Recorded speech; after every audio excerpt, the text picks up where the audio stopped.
महादेव को वापस भेज दिया गया था। निराशा में महादेव नीचे बैठ गए, लेकिन उन निराशा के बादलों के बीच एक आशा की किरण उनके तरफ चल के आ रही थी। ये उन दिनों की बात है जब भगवान श्री कृष्ण धरती पर अभी अभी प्रकट हुए थे। मात्र 12 दिन के थे वो।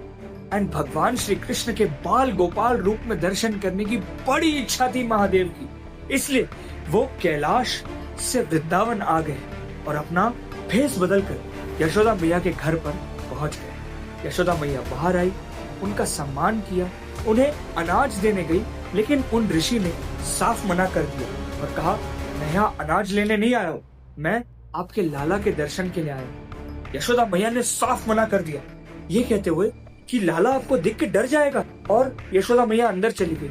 शिव जी अड़ कर वहां खड़े रह गए, लेकिन यशोदा मैया बाहर नहीं हुई। कुछ टाइम तक खड़े रहने के बाद शिव जी को यह पता चल गया कि अब यशोदा मैया नहीं आने वाली, तो वो मुड़कर वापस जाने लगे। निराश होकर महादेव बैठ गए यमुना किनारे। उन निराशा के बादलों के बीच एक आशा की किरण उनके तरफ चल के आ रही थी। यशोदा मैया की पर्सनल सर्वेंट उन ऋषि के पास आके ये कहती है कि आइए जल्दी आप वापस, जब से आप गए हो तब से लाला रोना बंद ही नहीं कर रहा है, अपना हाथ पैर मार रहा है और बहुत रो रहा है, कोई भी उनको शांत नहीं कर पा रहा है। यशोदा मैया ने कहा शायद आप उन्हें शांत कर पाए, इसलिए आइए।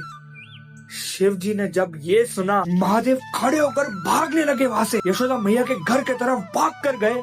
एंड यशोदा मैया जब वो ऋषि को देखते तब उन्हें कहती, आइए, शायद लाला आपकी प्रतीक्षा कर रहा था, जाइए लीजिए दर्शन लाला के। एंड जब महादेव ने बाल गोपाल कृष्ण को देखा, भगवान अपना रोना छोड़ के हंसने लगे।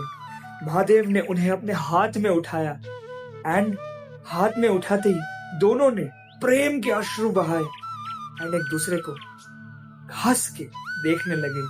महादेव का दिल भर गया उनके दर्शन लेके, एंड भगवान श्री कृष्ण भी बहुत प्रसन्न हो गए।